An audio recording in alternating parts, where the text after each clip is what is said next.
നമസ്തേ. ജ്യോതിഷം ഫലപ്രദമായ രീതിയിൽ ഉപയോഗിക്കണമെങ്കിൽ ഭൂമിയോടടുത്തുള്ള ഗ്രഹങ്ങളും ഉപഗ്രഹങ്ങളും സൂര്യനും ഭൂമിയിലുണ്ടാക്കുന്ന വ്യത്യാസത്തെക്കുറിച്ച് നാം മനസ്സിലാക്കണം. ചന്ദ്രന്റെ കാര്യത്തിൽ അതിന്റെ സ്വാധീനം വളരെ പ്രകടമാണ്, ശക്തവുമാണ്. ഗുജറാത്തിലെ കച്ച് മേഖലയിൽ ഉള്ള തുറമുഖങ്ങളിൽ 20-25 അടിക്ക് മേലെ വരെ വേലിയേറ്റ സമയത്ത് ജലം കയറി വരുന്നു.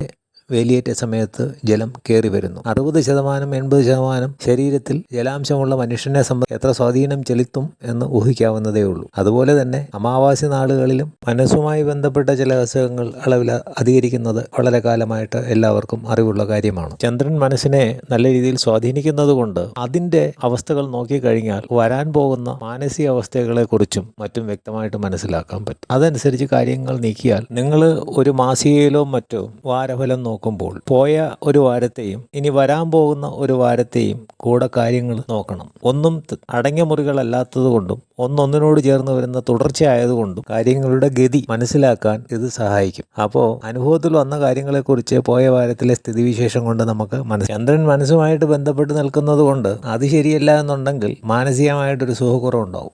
മനസ്സിൻ്റെ സുഖത്തിനെ ചൊല്ലിയാണ് ഇപ്പോൾ ആൾക്കാർ ജീവിക്കുന്നതും എല്ലാം ചെയ്യുന്നതും. ചില ആഴ്ചകൾ ചില കാര്യങ്ങൾ ചെയ്യുന്നതിന് നന്നായിരിക്കില്ല, മറ്റു ചില കാര്യങ്ങൾക്ക് അത് ഉത്തമമായിരിക്കും. ഈ കാര്യം മനസ്സിലാക്കി വേണം ആ സമയം അത്തരം കാര്യങ്ങൾക്ക് വിനിയോഗിക്കാൻ. ഫലങ്ങൾ വരുന്നത് അത് ഈ ഗ്രഹത്തിൻ്റെ പരസ്പരം ഉള്ള ബന്ധങ്ങളുടെ അടിസ്ഥാനത്തിലാണ്. ഏത് ഗ്രഹം എവിടെ നിൽക്കുന്നു എന്നുള്ളതിൻ്റെ അടിസ്ഥാനത്തിലാണ്. ഇങ്ങനെയൊക്കെ പറയാമെങ്കിലും നിലവിൽ സൗരയൂഥം ഗാലക്റ്റിക് ക്ലോക്കിൻ്റെ 26,000 വർഷത്തെ പകുതി ചുറ്റിൻ്റെ രാത്രി കഴിഞ്ഞിട്ട് പകലിലേക്ക് പ്രവേശിക്കുന്ന ഒരു കാലഘട്ടത്തിലാണ് നാം ഇപ്പോൾ. അപ്പോൾ പ്രഭാതത്തിൽ സൂര്യൻ ഉദിച്ചു വരുമ്പോൾ ഭൂമിയിൽ ജീവജാലങ്ങൾക്ക് എന്ത് വ്യത്യാസം വരും മാനസികമായും അതിൻ്റെ ചേഷ്ടകളിലും? സമാനമായ അവസ്ഥ പ്രഭാതത്തിൽ ജീവജാലങ്ങൾക്ക് അതിൻ്റെ ബോധത്തിൽ ഒരു ഉണർവുണ്ടാകുന്നത് പോലെ ഒരു ഉണർവ് പ്രത്യേകിച്ചും ഉണ്ടാകും. പക്ഷേ ഈ ബോധം പലർക്കും പല രീതിയിലാണ് അനുഭവപ്പെടുക.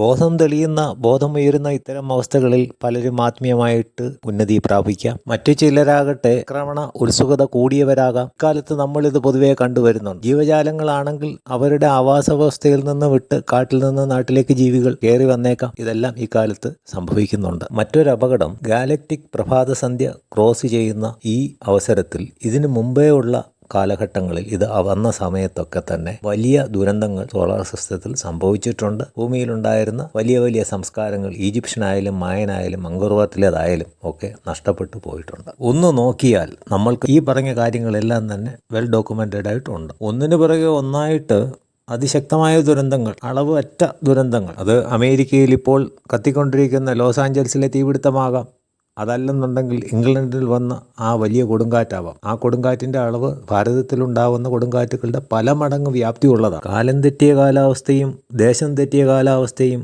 മരുഭൂമിയിലെ മഞ്ഞുവീഴ്ചയും വെള്ളപ്പൊക്കവും അന്റാർട്ടിക്കയിലെയും മറ്റും മഞ്ഞുരുകലും നമ്മൾക്ക് വ്യക്തമായി കാണിച്ചു തരുന്നുണ്ട്. ഇത്തരം അവസരങ്ങളിൽ ഇത്തരം സാഹചര്യങ്ങളിൽ സർവേശ്വരന് മാത്രമേ നമ്മളെ രക്ഷിക്കാൻ കഴിയൂ എന്നുള്ള ബോധം വെച്ചിട്ട് സർവേശ്വരന് എല്ലാ ജീവജാലങ്ങളും പ്രകൃതിയും ഒരുപോലെയാണെന്നുള്ള കാഴ്ചപ്പാടോടുകൂടി എല്ലാവരോടും, സകല ജീവജാലങ്ങളോടും മനുഷ്യരുൾപ്പെടെ സ്നേഹത്തോടെയും അനുകമ്പയോടുകൂടിയും പെരുമാറുന്ന രീതി മനുഷ്യനുണ്ടാകണം. മനുഷ്യകുലത്തിൻ്റെയും ഭൂമിയുടെ തന്നെയും നിലനിൽപ്പ് അതിനെ ആസ്പദമാക്കിയാണ് നിലകൊള്ളുന്നത്.